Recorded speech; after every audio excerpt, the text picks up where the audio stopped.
మూడు దేవుళ్ళు ముగ్గురు దేవుళ్ళు అని చెప్పట్లేదు. ఒక దేవుడు మూడు పాత్రలు వేశాడు అని చెప్పట్లేదు.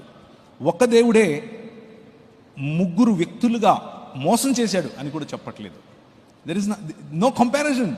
మనం చెబుతున్నది చాలా క్లియర్గా, ముగ్గురు వ్యక్తులుగా ఉనికిలో ఉన్న ఒక్క దేవుడు.